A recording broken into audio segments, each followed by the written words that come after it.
மக்கள் நல்ல வழியில் இருக்க வேண்டும்,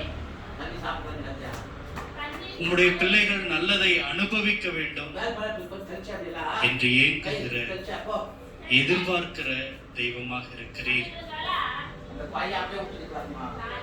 என்னுடைய மகள் மீனை கேட்டால் நான் பாம்பை கொடுப்பேனோ? இதோ ஆண்டவரே, ஆனால் உம்முடைய திருவுள்ளத்தை மறந்தவர்களாக, அதை விட்டு விலகி நிற்பவர்களாக நாங்கள் பல நேரங்களில் இயங்கிக் கொண்டே இருக்கிறோம்.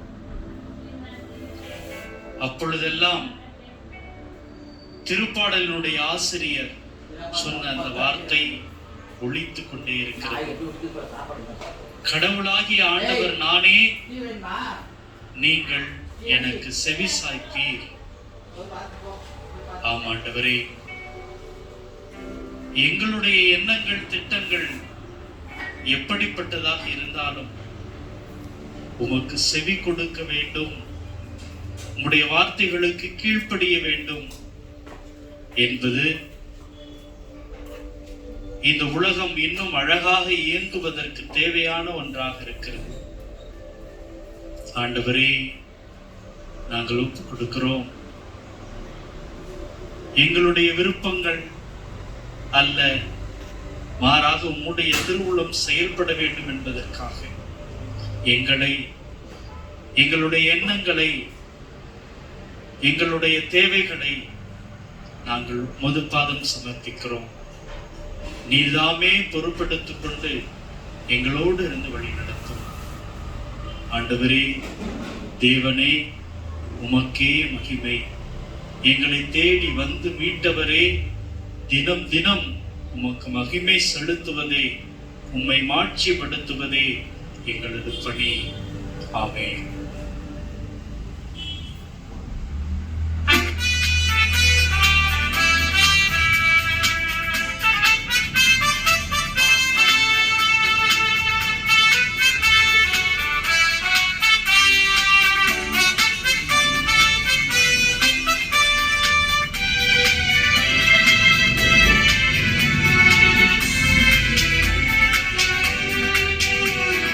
தேவனுக்கே மகிமை, தெய்வத்துக்கே மகிமை, தேவனுக்கே மகிமை, தெய்வத்துக்கே மகிமை. என்னை தேடி வந்து மீட்டவரே, தினம் உமக்கே மகிமை. என்னை தேடி வந்து மீட்டவரே, தினம் உமக்கே மகிமை. ஐயா வாழ்க, வாழ்க, உன் நாமம் வாழ்க. ஐயா வாழ்க, வாழ்க, உன் நாமம் வாழ்க.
நினைப்பவரே